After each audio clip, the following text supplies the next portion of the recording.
मैं मुख्य रूप से अपने जो है अपने जो बहनें हैं, जो छोटी बहनें हैं आपके हैं, जो है अब मैं उनको अपने शब्दों से कुछ प्रेरित करना चाहता हूँ 2026 नए साल के अंतर्गत।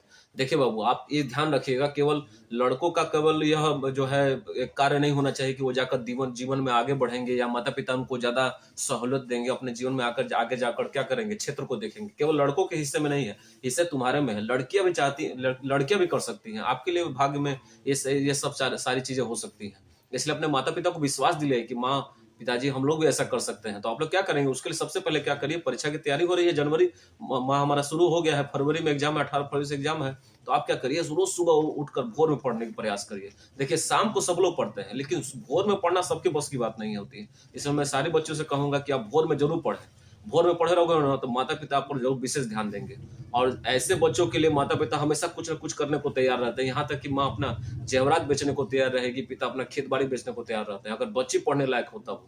बच्चा पढ़ने लायक हो या ना हो, उसके लिए बात अलग बिल्कुल है, क्योंकि उसे पढ़े चाहे ना पढ़े पूरी दुनिया देखना होता है। लेकिन बच्चों को हम देखते हैं कि अक्सर वो क्या करते हैं, चार दीवारी के अंतर्गत या किचन के अंतर्गत या झाड़ू-पोछा के अंतर्गत ही अपना जीवन पूरा व्यतीत कर देती हैं। क्या पूरी दुनिया आपके लिए नहीं है? आपके लिए पूरी दुनिया है। इसलिए आप क्या करें, अपने माता-पिता को विश्वास लाएँ कि माँ, मैं बेटे की तरह काम कर सकती हूँ।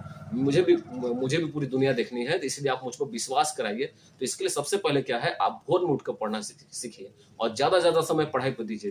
जिस तरह के माँ-बाप आप पर विश्वास रखेंगे और जब भी अपने माँ-बाप से कहो कि माँ, मुझे दिल्ली पढ़ने जाना है, मुझे कलकत्ता पढ़ने जाना है, मुझे बैंगलोर जाना है, मुझे विदेश तक पढ़ने जाना है, तो आप उनके लिए ये सब चीज़ें जो हैं कम नहीं होंगी, आपके लिए बढ़-चढ़ के प्रयास होंगे। इसलिए आप केवल अब चार दीवारी के अंदर मत रहिए, आप ऐसा प्रयास करिए, ऐसा पढ़िए-लिखिए कि अपने जीवन में हमेशा सफल रहें। और नया 2026 में आपको इसी बात से मैं प्रेरणा देना चाहता हूँ कि दुनिया आपके लिए बनी हुई है, केवल लड़कों के लिए नहीं बनी हुई है। इसलिए प्रोत्साहित रहिए, हमेशा जोश से भरपूर रहिए और नए साल में नए उमंग से अपने परीक्षा की तैयारी करेंगे और अच्छा से अच्छा नंबर लाकर माँ-बाप को विश्वास दिलाएँगे कि माँ, मैं 4 बेटों के बराबर हूँ, मैं भी अच्छा अपना काम कर सकती हूँ। जय हिंद, जय भारत।